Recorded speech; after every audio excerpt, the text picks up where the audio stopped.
Corliss with Tormach, and today I'm going to show you 5C collets and some of the work holding accessories that go with them. Here's just a standard 5C collet. It's a 5/8 round collet.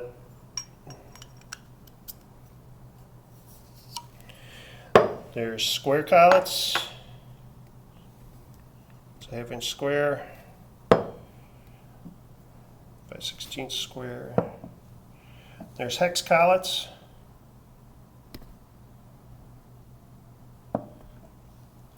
And these come in a full range of sizes. They're offered in kits. So you can get the collets either individually or you can buy the whole set. And then there's an emergency collet. So it comes with the dowel pins. You'll chuck on it, clamp it, and then machine out whatever kind of pattern you want. If you had some oddball round size, if you had a contoured part that you wanted to clamp on. And this is made out of brass, so it won't mar up if you have finished surfaces. This is the square block.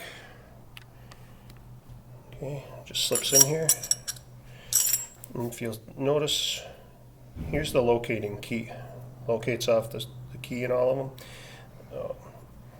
You can either have it dialed down so it locates off the key, or if you're trying to dial in, if you wanted a piece of square stock and you wanted to indicate it in, you can take this out so you can manipulate the collet around so you can get it perfectly square with the outside edges, or off 45 degrees, however you wanted to indicate it in. But if you have the key in, it's only going to locate off the key.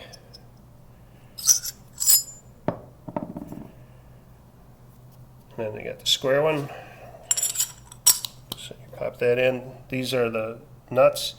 There's either this one, and then that tightens with the spanner wrench, like so. Or if you were doing like a bunch of parts and there wasn't very heavy machining on them, you can use this quick change nut.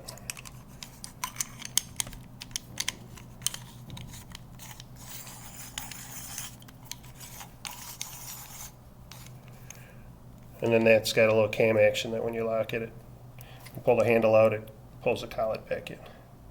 If you're doing multiple parts, you can have it set in a vise and then just cam the lock. Okay. Or if you had it set at an angle or whatever.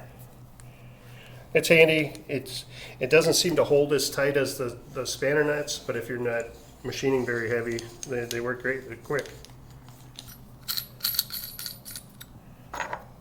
The nut on, I'll just put this piece in.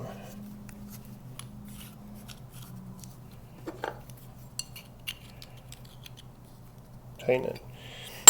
Now, if you had your vise in the mill, you could lay it down. I mean, you can machine on this side, flip it 90 degrees, everything would be orientated. You could also stand these up. You can put a set of parallels down.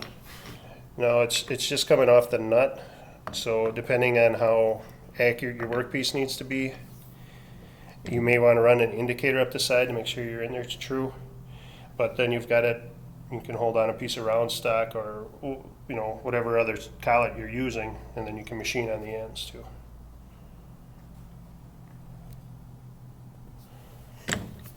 And then the same goes with the hex one. You can either hold it on end, or you can lay it down.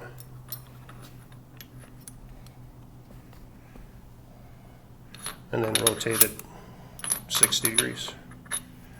Same with this. Like if you're not going to use the stop or the locating key, either take it out or whatever, because otherwise it's going to be sticking out and vice you. And this is a Collet Stop. So you got a jam nut on here. And what you do is you dial these into the back sides of the collets.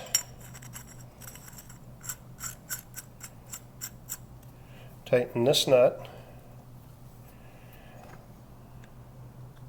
And you can set your workpiece against the face of the stop. Adjust it for however long you need it sticking out of the collet. And then tighten the jam nut. Now if you have multiple pieces, Or if you have something that you're afraid of, as you're machining it's going to push into the collet, it won't slide now. Or it'll repeat if you have multiple pieces. And then this is a spin fixture. You slide the collet in, it has a locating key.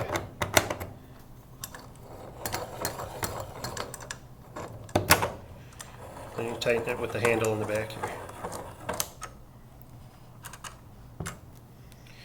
And you can see the graduations. Right now it's on 0. This pin sets the rotation. If you leave it at 0, if you rotate 1 degree, or no, I'm sorry, it's 10 degrees. It's 35 divisions, 10 degrees each. So if you needed, that's 0 degrees. If you needed 1 degree, put the pin in and rotate it until it falls in the hole. Need 5 degrees, that's 5. 15 degrees, like such. So you can machine out here and then you can rotate your part for whatever angle you need and then set the pin. You get some fussy flats or holes, whatever. And then this is the tailstock that goes with it. More work support than anything. And then these you're going to hold down in the mill. You know, they got flat bottoms. You're going to clamp on them.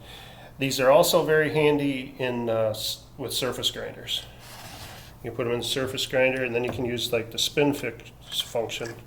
Put something in here, and then you can spin it, grind it around.